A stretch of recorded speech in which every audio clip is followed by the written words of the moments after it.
Good evening, everybody. It's your favorite aspiring classicist here, a wandering author, reminding you that we are all the authors of our own lives. As always, my message remains the same: spend less, live more, earn your freedom with frugality. And today, we're going to ask, how many friends should you have? Yesterday, we discussed that you do need friends. You need to love yourself, but you also need to love your friends. And now Aristotle asks a very important question, just how many friends should we have? And so let's start. Chapter 10.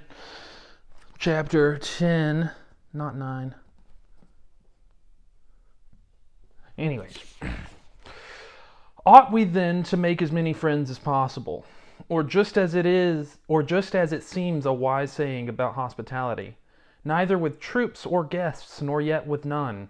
So also with friendship, perhaps it will be fitting neither to be without friends, nor yet to make friends in excessive number.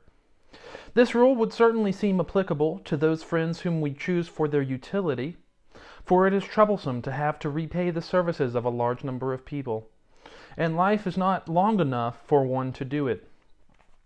Any more, therefore, than are sufficient for the requirements of one's own life will be superfluous, and a hindrance to noble living, so one is better without them. Of friends for pleasure, also a few are enough, just as a small amount of sweets is enough in one's diet.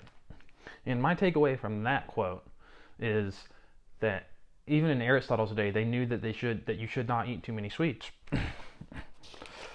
But should one have as many good friends as possible? Or is there a limit of size for a circle of friends as there is for the population of a state?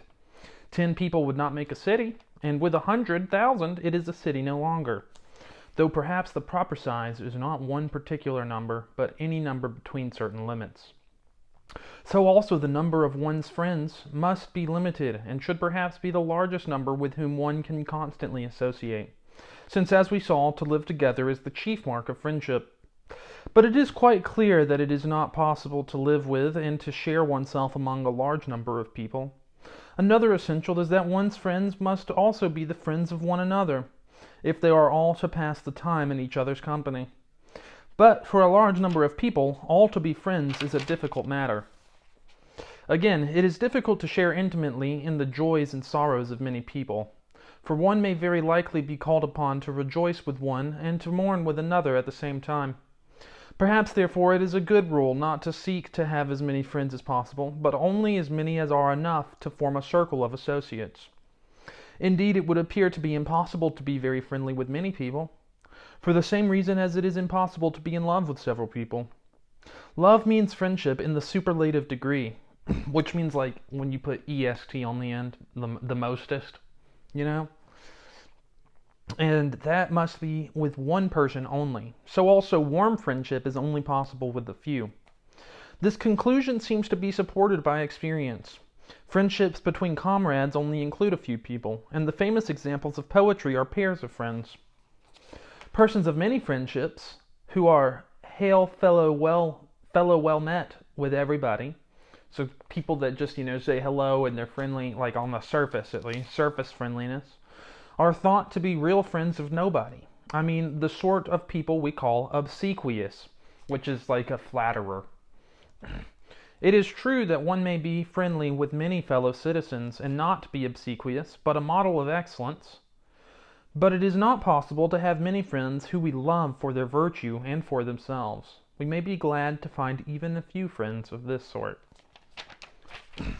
And that's the conclusion. So when it comes to virtuous friendships, it's not even that we can have many. It's literally impossible for us to have more than just a few. And I kind of agree with that. To become close friends with somebody, you've got to connect with them, and that requires time. And if you're also going to school or working, if you're doing other things with your time, if you're not a homeless person, or I guess the politically correct term is unhoused, if you're not doing anything, then you're not going to be able to make that many true friends. So you should be glad to only have a few, if you're lucky enough to have that many.